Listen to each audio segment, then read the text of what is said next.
Vous écoutez Alger Chaîne 3, le journal. Bonjour Fatima Sharaf, mesdames, messieurs, bonjour. Au sommaire de la matinale de ce jeudi 27 mars, plus que 3 ou 4 jours nous séparent de la fin du mois sacré de Ramadan. Hier, le peuple algérien célébrait la nuit du destin. Laylat al-Qadr, le Premier ministre présidait une cérémonie à Jama al-Jazair. Le Premier ministre Nadel Al-Arbaoui qui a présidé une réunion du gouvernement, à l'ordre du jour notamment l'examen d'un avant-projet relatif à la retraite portant réduction de 3 ans l'âge de la retraite au profit des enseignants du secteur de l'éducation nationale. Plus que quelques jours avant la fête de l'Aïd al-Fitr prévue pour dimanche ou lundi, plus de 54 000 commerces assureront la permanence. Le ministère du Commerce lance prochainement Murafiq.com, une application pour veiller au respect des permanences les jours de l'Aïd al-Fitr. Au Conseil des droits de l'homme des Nations Unies à Genève, l'Algérie appelle à la cessation immédiate de l'agression sioniste contre Gaza. Au moins 14 Palestiniens sont tombés en martyrs dans des bombardements sur le camp de réfugiés de Nusayrat hier. Et puis en sport, football, l'USM Al-Harrach, premier qualifié pour les demi-finales de la Coupe d'Algérie au détriment de l'espérance de Mostaganem. Mesdames, Messieurs, bonjour. Plus que 3 ou 4 jours nous séparent de la fin du mois sacré de Ramadan. Hier, le peuple algérien, à l'instar de toute la nation musulmane, célébrait la nuit du destin, Laylat al-Qadr. Une cérémonie a été organisée à cette occasion à Jama al-Jazair, présidée par le Premier ministre Nadel Al-Arbaoui, et au cours de laquelle ont été distingués les 3 lauréats de la 5e édition du concours national de récitation du Saint-Coran, le compte-rendu de Hassan Chamash. Le Premier ministre Nadel Al-Arbaoui a présidé hier à Jama al-Jazair une cérémonie religieuse à l'occasion de la célébration de Laylat al-Qadr. La cérémonie s'est déroulée en présence du directeur de cabinet à la présidence de la République, M. Boualem Boualem, de membres du gouvernement, de conseillers du président de la République, ainsi que de représentants du corps diplomatique arabe et musulman accrédité à Alger. Lors de la cérémonie, les 3 premiers lauréats de la 5e édition du concours national de récitation du Saint-Coran ont été distingués. Les fidèles étaient très nombreux, venus de partout pour cette cérémonie. نسأل الله سبحانه وتعالى أن يحفظ بلادنا، نسأل الله أن يحفظ شعبنا، نسأل الله أن يحفظ مؤسساتنا، نسأل الله أن يحمي بلادنا من المتربصين في الداخل أو الخارج. أسأل الله سبحانه وتعالى أن يقيض له الخيرين كي يحرسونه كي يحمونه كي يضحون من أجله. Laylat al-Qadr est meilleur que 1000 mois, comme l'a décrit le Saint-Coran. Et le Premier ministre Nadel Al-Arbaoui qui a présidé également hier une réunion du gouvernement à l'ordre du jour l'examen d'un avant-projet relatif à la retraite dans le but d'y inclure la décision du président de la République portant réduction de 3 ans l'âge de la retraite au profit des enseignants du secteur de l'éducation nationale. Une réunion du gouvernement consacrée également à l'examen d'un avant-projet de loi relative à l'état civil enrichi à la lumière des orientations données toujours par le chef de l'État visant à moderniser la base de données de l'état civil, simplifier les procédures administratives et améliorer la qualité des services publics fournis aux citoyens. Le gouvernement a également examiné un avant-projet exécutif fixant la convention type conclue entre les organismes de sécurité sociale et les établissements privés de santé autorisés à assurer les activités de radiothérapie pour la prise en charge du traitement des enfants atteints de cancer. Le gouvernement a également entendu une communication sur l'état d'avancement des préparatifs de la saison Hajj 2025. Nous vous le disions, plus que quelques jours avant les fêtes de l'Aïd al-Fitr, la nuit du doute annonçant la fin du mois sacré de Ramadan est prévue pour samedi soir.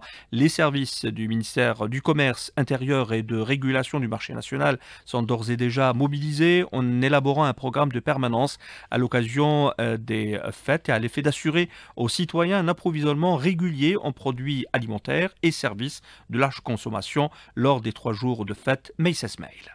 Cette année, les mesures de contrôle seront renforcées et davantage de commerçants et d'acteurs économiques seront réquisitionnés pour assurer les permanences de l'Aïd al-Fitr afin de garantir un meilleur service aux consommateurs. Au total, 2627 agents de contrôle seront mobilisés pour veiller à l'application du programme détaillé par Ahmed Moukarani, directeur général de la régulation du marché au ministère du Commerce intérieur.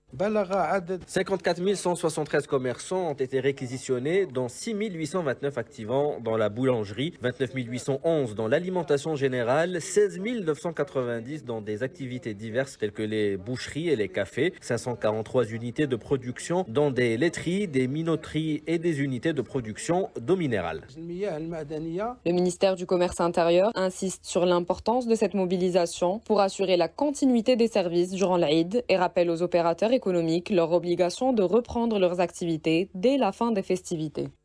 Et à cette occasion, le directeur général de la régulation du marché au ministère du Commerce intérieur a annoncé le déstockage immédiat de 10 000 tonnes de pommes de terre pour faire face à la hausse des prix. Ahmed Mokrani.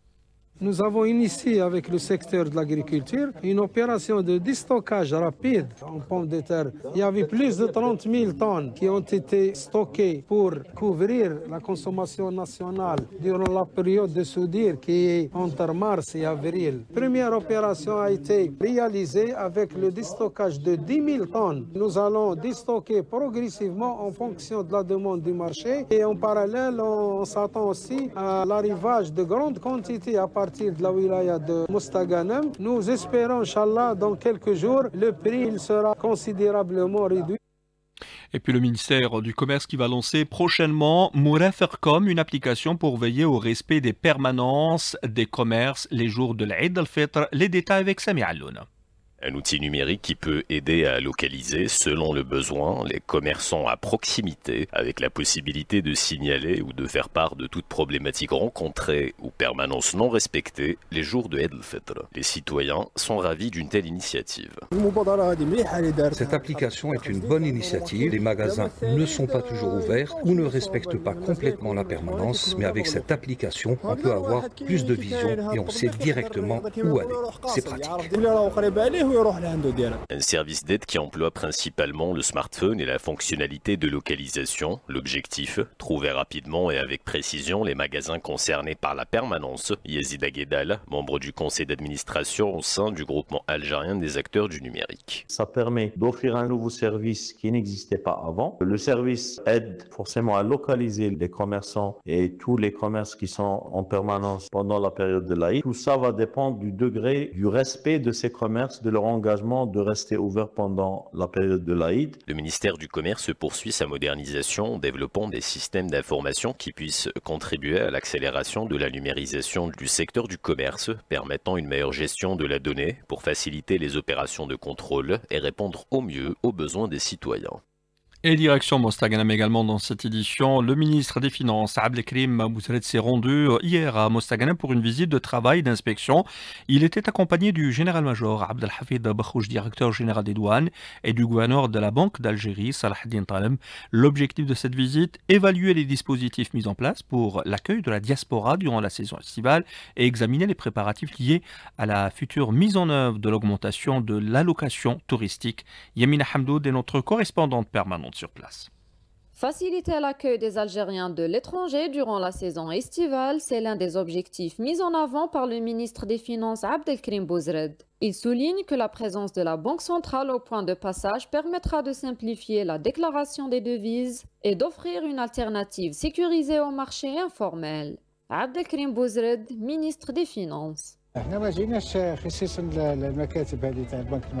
Nous ne sommes pas venus uniquement pour les bureaux de la Banque centrale. Nous sommes ici pour préparer la saison estivale et garantir un accueil optimal à nos concitoyens de l'étranger. La présence de la Banque centrale au point de passage s'inscrit également dans une logique d'amélioration des services liés à la déclaration des revenus, des devises. Un aspect essentiel pour notre diaspora. À terme, ces mesures bénéficieront également aux Algériens voyageant à l'étranger pour des séjours touristiques.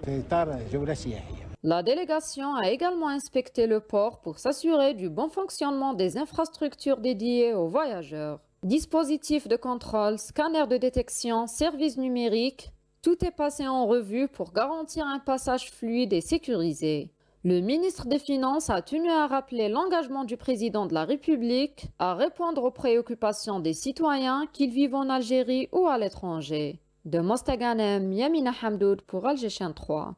Au chapitre développement, rappelons que le ministre de l'Industrie, Sefi Gharib, a reçu hier une délégation de la société chinoise China State Construction avec laquelle il a examiné les moyens de relancer le projet de la cimenterie de Djelfa, c'est ce qu'indiquait un communiqué du ministère. Et puis le président directeur général du groupe Sonelgaz, Mourad Adjel, a réaffirmé la disponibilité du groupe à accompagner la Société nationale d'électricité du Burkina Faso dans la réalisation de ces projets en s'appuyant sur l'expérience et l'expertise de Sonelgaz.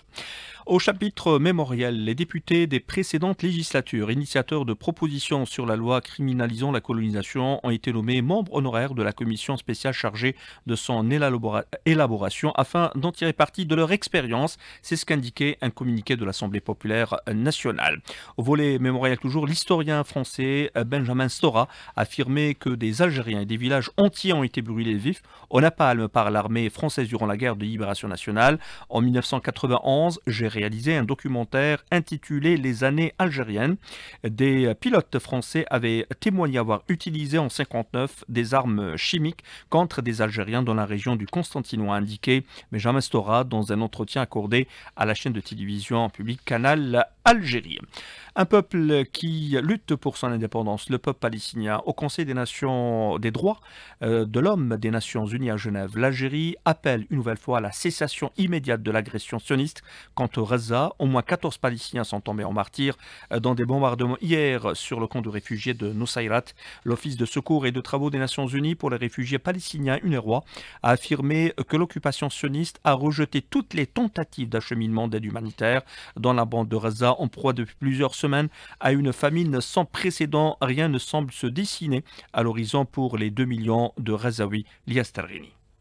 L'entité sioniste pourrait intensifier l'agression, notamment en s'emparant de territoires dans la bande de Gaza, selon Netanyahou. Cette menace survient après la reprise des frappes israéliennes qui ont entraîné la mort d'environ 830 Palestiniens. Le Hamas a réagi en avertissant que la vie des prisonniers de guerre pourrait être mise en danger si Israël persiste à mener des frappes ou à tenter des opérations terrestres. En parallèle, les chars israéliens stationnés à l'est de Rafah continuent de lancer des obus. L'est de Khan Younes a également été ciblé. La situation humanitaire à Gaza est catastrophique. Les hôpitaux sont saturés, les stocks médicaux pratiquement épuisés et les conditions de vie se détériorent rapidement. L'ONU a signalé une pression énorme sur le système de santé. Les besoins en sang et en matériel médical sont urgents. Les restrictions israéliennes compliquent l'entrée d'aide et de personnel médicaux d'urgence. Les déplacements forcés continuent avec plus de 142 000 Palestiniens déplacés et les conditions de vie dans les zones évacuées sont désastreuses.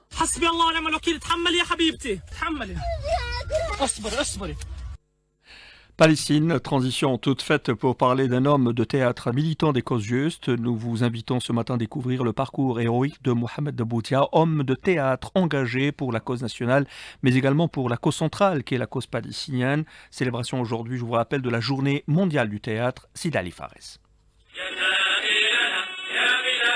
Monsieur Mohamed Boudia, Moudjahed, dramaturge, penseur et militant politique qui a participé non seulement à la lutte de la libération algérienne, mais également au combat du peuple palestinien. Son fils Abdelrahman Boudia revient sur les débuts de son père dans le théâtre. Monsieur Mustafa Gharibi, qui lui a appris les rudiments du théâtre. Ils ont travaillé tous les deux pour la cause algérienne. Il a participé à plusieurs attentats en France et son arrestation était juste après l'attentat contre les dépôts pétroliers de Mont-Épiane. Il a été arrêté par la police française. En prison, il a fait les Baumettes, il a fait Angers, il a fait Rouen. Il s'est évadé d'Angers. Il est parti sur la Belgique et de la Belgique, il a rejoint la troupe artistique du FLN. En 1965, il quitte l'Algérie pour une autre cause. Une fois qu'il est arrivé à Paris, il est rentré dans le milieu théâtral. Il a pris cause et effet pour la cause palestinienne. Il a connu le docteur Georges Habash, qui faisait partie du FPLP, Front populaire de la libération de la Palestine, et il a connu M. Arafat. M. Mohamed Boudia a écrit combien de pièces de théâtre? Il a écrit 2 pièces.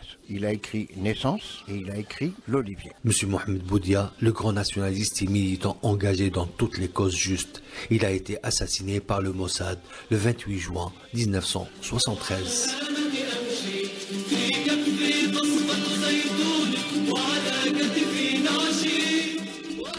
Et du sport pour terminer football, l'USM El Harrach, premier qualifié pour les demi-finales de la Coupe d'Algérie au détriment de l'Espérance de Mostaganem. C'était hier. En demi-finale, les Harrachis affronteront le vainqueur en quart de finale entre le chef de Timouchent et l'USM Alger prévu ce soir à 22h. Autre quart de finale ce soir toujours à 22h.